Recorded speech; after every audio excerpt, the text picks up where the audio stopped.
As I emphasized at the last hearing, we need to get this finished. Okay. I would. We'll do it as quickly if as I may, possible. Pulling the material together should not be that difficult. No, we can get that to you And tomorrow. in terms of lever points or bullet points, whatever, I think we can sort that out ourselves. I don't think we want to spend a whole lot of staff time looking at a reanalysis of this, if that's Yeah. what you're interpreting it as being. But I think 90 days is way too far out there. I think we need this back here. We need it back in 2 weeks. And we have it back in 2 weeks. Can we And have it back by the agenda- January 26th board meeting? Agendize it by then. If we've got some leeway for the materials, we can get an agenda. Why don't we just say within 30 days? Okay. Okay, or 6? Well, it's hard to make things come back within 30 days because of the agenda process and the timelines. We So will why don't work you say with the within clerk of the 60 board days? and bring The it back direction as would be quick. within 60 days. Okay, thank you. Okay. For that. Okay, thank you. Supervisor Brown? And we will have the proper noticing. Well, The I think the noticing is first if thing you it'll be brought back adopt is it. just kind of like this, is for discussion, and then they'll put it in the ordinance form. Yes, but you will have proper noticing on whatever, Yeah. for whatever's needed. Normally, the process is, if we can get these worked out, then you'll have, it'd be basically on the consent calendar as far as the first noticing and the second notice. Well, again, I'm coming back to the question of timing. I went from 2 weeks to 60 days. Yeah. That was a bit of a movement, Mr. Chairman. And so I would like to. Well, we've been throw that years back doing to- this, bringing it I- this I far, so I understand don't that. think I another understand 30 that. days is gonna matter. I understand that. I just would wonder if that's the sentiment of the board, Yeah. whether we should be talking about as much as 60 days, when I'm saying, my max would have been a couple of weeks. Well, I made It's a bit the of a direction of difference, 60 that's all. days without any strong opposition. I'm gonna stick I with think that. maybe some people were in shock. Yeah. Staff is soon. committed to bringing it back as quickly as possible. Within the 60 days, Yes. exactly. Yeah, any other comments from the public on this, real quick? I have one other recommendation. Please come to the podium and state your name, please. John Graff, representing ECMC, Employers Council of Mendocino County. I would also recommend that with that material that the supervisors asked for the last complete year, and I think that's 07, 08 year, showing the total number of units built in the county in comparison to the low-income units already built, and also the information on the quota that you set at 281, or the state set on 281. I just think you need to look at that when you're looking at the document to try to understand those numbers and how you're going to get to the total, because it'll give credibility to the document at the end if you're able to achieve through the document those numbers. But you also have to have an understanding of what the county's been doing. The county had 197 units built during that year, and 123 of them were already low-income units. So noted. Allison, you got to know that. Thank you. I guess if I let one talk, I gotta let you all talk. Yeah, I'm sorry. I just need to clarify State your that name, my name please. is Lisa Hilligus from Legal Services in Northern California. The figures that you just received are completely inaccurate. I've got a letter that should have gone to you, gone to County Council. There was an assessment based on a survey that I believe was worthless to try to determine what percentage of the units that were built in 07, 08 qualified as affordable housing. And I would posit that if you look at what affordable housing is and the definitions of it, none has been built in the county, in excluding mobile homes, since 2003. And there's a couple projects that are in the pipelines that are just moving incredibly slowly that will produce some units. But in terms of the unincorporated area, no affordable housing has been built in the county, and that's why this need is so great. Thank you. Thank you. Okay, with that, we're gonna move on to agenda item 9A.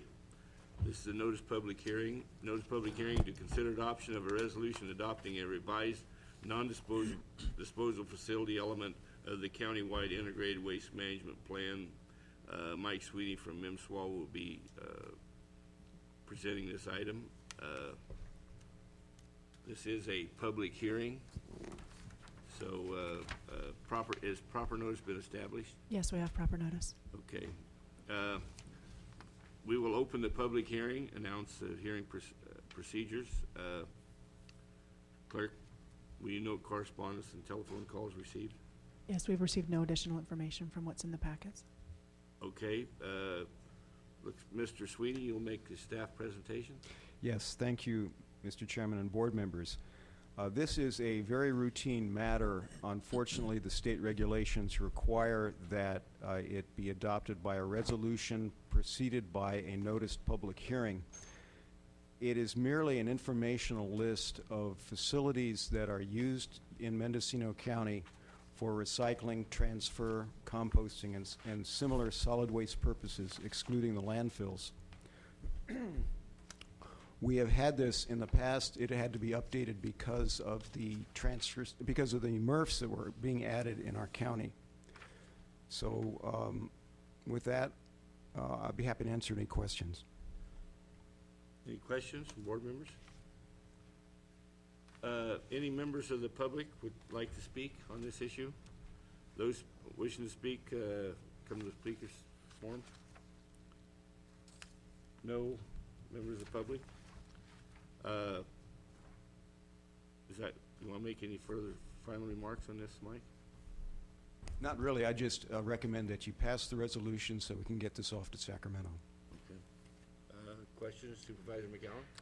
Actually, I'm ready to make a motion, and I will move the recommended action. Okay, first of all, we're going to close the public hearing. And now we'll take we'll have a motion. I move the recommended action. Do we have a second? Second. Second by Supervisor Smith. I think we'll vote by the buttons, okay? Please vote. Motion carries unanimously. Okay. That was quick. Okay, we'll move on to agenda item 7C. Thank you, Mr. Sweeney. Thank you, Mike. 7C, this is a timed item. Public hearing to consider adoption of resolution to support Caltrans proposed load limits on two county-maintained bridges, bridges number 10C-0174 and 10C-0205, Willits and Nicoblo areas.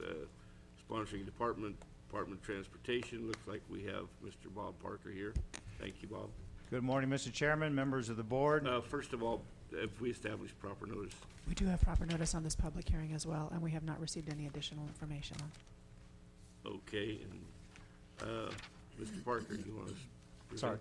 present? Good morning again, Mr. Chairman, members of the board. I'm Bob Parker, the Assistant Director of Transportation, and the public hearing is a formalized procedure that is used in accordance with the California Vehicle Code when there's a need to post weight limits on various bridges. This applies both to Caltrans maintained bridges and, in our case, county maintained bridges. The proposed weight limits are as listed in the agenda package. The one for the first one, which is on Reynolds Highway, also known as Barney Scow Bridge, includes limits of 14 tons for a straight truck and semi-trailer 22 tons, truck and full trailer 28 tons. And the weight limits for a Halls Valley Road Bridge, 16 tons for a truck, 21 tons for a truck and semi-trailer, and 24 tons for the truck and full trailer. Now, one could say, well, how come there seems to be a little bit of a divergence in the way these limits progress? But actually, it's based on the structure of the bridge and various other factors that Caltrans considers when they do their biannual inspections of the bridges. And it was as a result of the most recent inspections that we now need to consider these weight limits. I should have mentioned we also have two members of Caltrans with us, Mr. John Gillis and Mr. Patrick Piacentini, and they'll be much better to qualify